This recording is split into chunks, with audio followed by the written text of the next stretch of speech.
আসসালামু আলাইকুম বন্ধুরা, আপনারা সকলেই ডক্টর ইউনূসের পাশে দাঁড়ান। সে গত কয়েকদিন আগে পতিতাদেরকে 2 কোটি টাকা দিয়ে সে ফকির হয়ে গেছে। এই জন্য সে ফেসবুকে পোস্ট করছে অনুদান দেওয়ার জন্য, এবং সেখানে বিকাশ নাম্বারও দিছে, ব্যাংক অ্যাকাউন্টও দিছে। আপনারা সেখানে বেশি বেশি দান করে আমাদের ডক্টর ইউনূস সাহেবের পাশে দাঁড়ান। সে যেন এই টাকাগুলো আবার পতিতাদের বদলে যারা মদ খায়, জুয়া খেলে, এদেরকে দিতে পারে।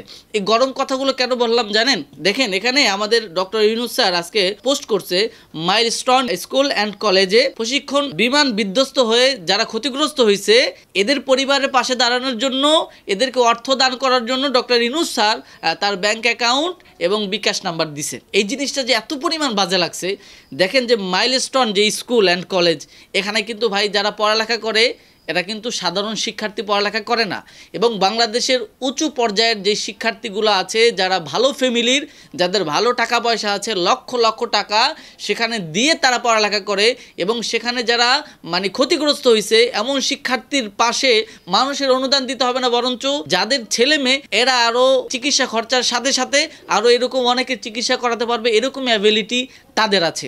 এখানে দেখেন মানে ডক্টর ইউনূস স্যার মনে করছে দেশ চালানো বা এনজিও চালানো মনে হয় একই কথা। এখানে সে অনুদানের জন্য ফেসবুকে পোস্ট করছে, আবার সে কি করছে, এই পোস্টটা তার ফেসবুক থেকে আবার মানে রিমুভ করে দেওয়া হয়েছে। মানে এটা জনগণের সাথে কিন্তু ভাই এক প্রকারের একটা ফাতরামি বা ফাজলামি বলে আমি মনে করি। দেখেন, আমাদের বাংলাদেশের যে সরকারি আসে সে কি খয়রাতি হয়ে যায় না ফকির হয়ে যায়? মানে হাত পাথার নেশাটা আমাদের বাংলাদেশিদের কি যাবে না? এবং সেই নেশাটা আমাদের আসলে মানে প্রধান উপদেষ্টা তার ঘাড়েও চাপছে। আমরা অন্তর্বর্তীকালীন সরকারকে নিয়ে আমাদের যেই ধারণা ছিল, তার প্রতি আমাদের যে আশা আগ্রহ ছিল, এবং আমরা তার পক্ষে যেভাবে কাজ করেছিলাম, অন্তর্বর্তীকালীন সরকার ডক্টর ইউনূস স্যার সেটা কোনোভাবেই পূরণ করতে পারতেছে না, বরঞ্চ সে কি করতেছে, পতিতাদেরকে বৈধতা ঘোষণা দিচ্ছে। বাংলাদেশের মধ্যে অবৈধ জাতিসংঘকে বাংলাদেশে তাদের মেলা মিলাইতেছে। বিভিন্ন রকমের বিজাতি, পাশ্চাত্যের বিভিন্ন রকমের সংস্কৃতি বাংলাদেশের মধ্যে আমাদের ডক্টর ইউনূস স্যার ঢুকাই দিচ্ছে। অথচ এই ইসলামিক দলগুলো বা বিভিন্ন দলগুলো ডক্টর ইউনূস স্যারকে কি পরিমাণ সাপোর্ট করেছে। মিষ্টি মিষ্টি কথা বলে ডক্টর ইউনূস স্যার যা করতেছে আসলে মানে এটা মেনে নেওয়া যাচ্ছে না।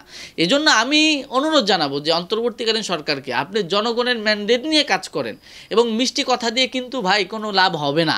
এবং যেই জনগণ আপনাকে এখন মানে গদিতে বসাইছে, এই জনগণই কিন্তু আপনাকে আবার নামাই দিবে। বাংলাদেশের মানুষ আর কিছু পারুক আর না পারুক, তারা কিন্তু এখন বর্তমানে আন্দোলন সংগ্রামটা 100% পারে, এবং এটা করার ক্ষেত্রে তারা একেবারে 100% রাইট আছে।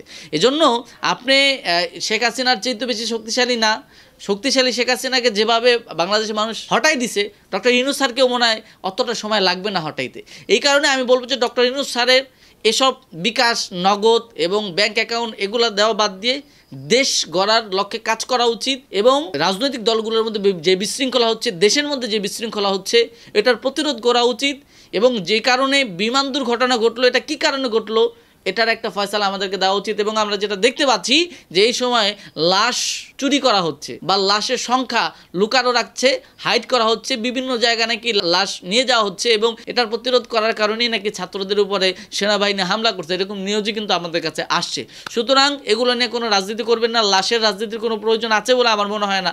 লাশ হাইড করে আপনাদের লাভ, যে যারা মারা গেছে এদেরকে এদের ফ্যামিলির কাছে ফিরায় দেন। এক টুকরা গোস্তও যদি থাকে তাদের, পুরা গোস্ত, সেটাও তার ফ্যামিলির কাছে ফিরায় দেন, তারা যেন তাদের অন্তরাত্মাকে প্রশান্তি দিতে পারে, তারা যেন শান্তি পায় যে না এক টুকরা গোস্ত আমরা পাইছি। সেই জায়গায় আপনার লাশ কেন হাইড করবেন, এটা কোনোভাবেই মেনে নেওয়া যায় না।